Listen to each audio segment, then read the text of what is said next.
This happened in Los Angeles. A cardiac surgeon drove he was little fascinated with his Ford Mustang. That was his car, and he was little excited about it, and one day it started coughing a little bit. So he took it to the local mechanic and said, some problem, please fix it. He said, yeah, doc, come tomorrow morning, it'll be ready. The doctor, before going to work tomorrow morning, he went there, but it was not ready. So he said, okay, come in the evening, it'll be ready. He came in the evening, it was not ready. He said, what's the matter? You said morning, I came. He said, evening, I came, what is the issue? And the mechanic was in that kind of mood, he said, see, you're a heart surgeon, you also fix engines, I also fix engines. How come you're paid 10 times more than me? So the doctor looked at him and said, try to fix the engine when it's running, let me see. So human life and human body needs to be fixed when it's running, otherwise it's meaningless. All right, you're going to postmortem what's the point of that? We need to fix this body when it's running. If you want to fix this body when it's running, you must understand, because we're talking about something related to digestive process, these are the stages of this: ingestion, putting something inside; digestion, assimilation, excretion. These are four dimensions of food and the whole process. Ingestion, digestion, assimilation, excretion. Ingestion is happening in today's world just about any time, wherever they are, sitting, standing, any time of the day or night, people just eat because there's so much food. It was not like this ever in the history of humanity. But unfortunately, fortunately there is a lot of food. Unfortunately, people don't know when to eat, when not to eat. As there are cycles in time, see, we know time only by cycles. If the planet spins one like this, one spin, we say it's a day. Otherwise you wouldn't know. If the moon goes around, we say 1 month. If we go around the sun, then we say 1 year. So our idea of time is essentially cycles. Our birth and death is also a question of cycles. Only because our mothers' bodies were in sync with the cycles of the moon, we are even born, otherwise we wouldn't be born. So our whole physical existence is cyclical. The entire spiritual process, we could go into that if you wish, essentially is significant because it's not cyclical. Because cyclical means you're going in circles. If I say you're going in circles, what does it imply? You're in a loop. You're not getting anywhere. Yeah. Usually if I leave you in desert where here there are some mountains, if there are no features, it's just sand, then people end up going in circles. That means you're not getting anywhere, that means you're lost. So the moment you are completely identified with your body and your psychological structure, you will start going in cycles. So in India, it's… in the yogic culture, it's very, very clear, this is called as samsara, that means cyclical life. So cyclical life, as good a merry-go-round it may be, if you arrange it well, it's a good merry-go-round, but you're not getting anywhere. Children can enjoy a merry-go-round. If all the adults are sitting in the merry-go-round and going round and round thinking they're traveling, oh, very tragic, isn't it? So that's what happens. So the body is a cycle.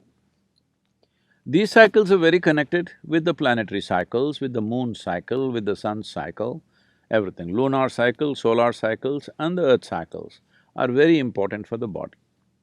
If one has the necessary awareness, they could observe on which day your body doesn't need food.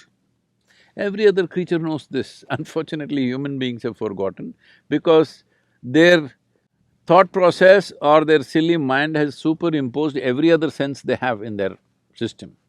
If you observe your system, you will see on a particular day, you don't feel like eating. That day you should not eat. But no, you're at your friend's house, there is a party, you stuff yourself, even if your body says no, you stuff yourself. You see all the animals, even if you have a dog at home, on a certain day he refuses to eat, both dogs and cats. Have you noticed this? he will go and eat some blades of grass if it's available and puke and cleanses himself, because he's conscious that ingestion is continuously happening, but digestion and excretion is not as efficient as ingestion.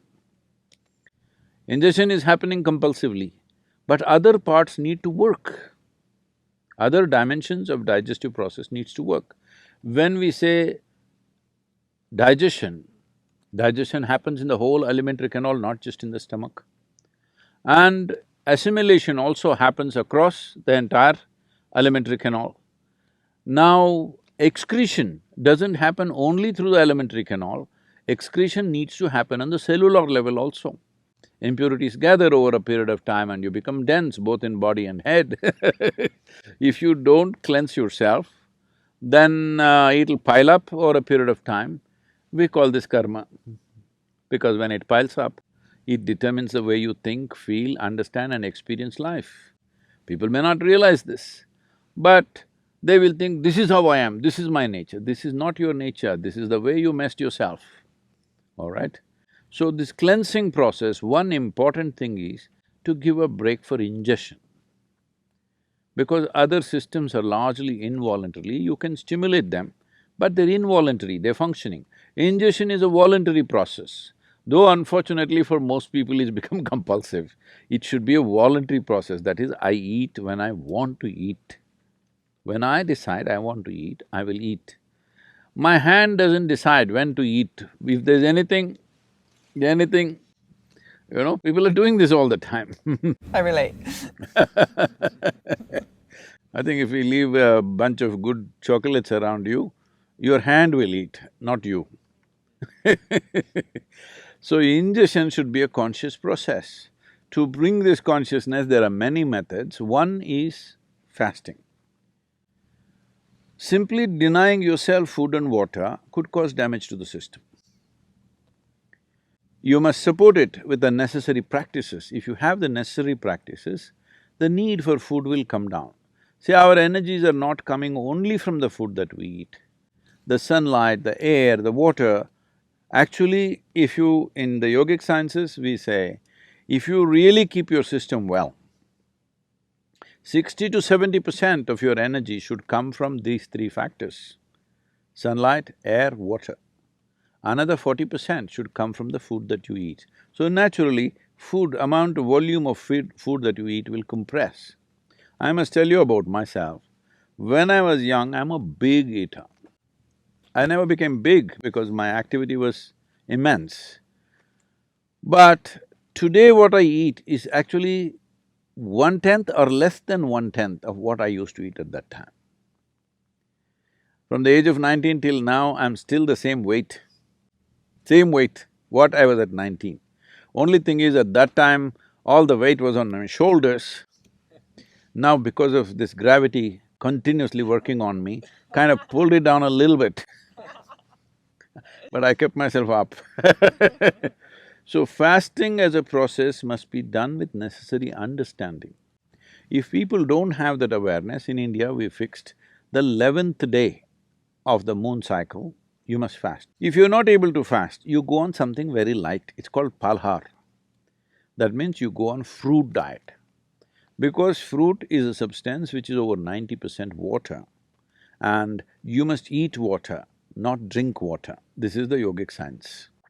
As far as possible, you eat water. You always be conscious about the food that you're eating, what is the water content.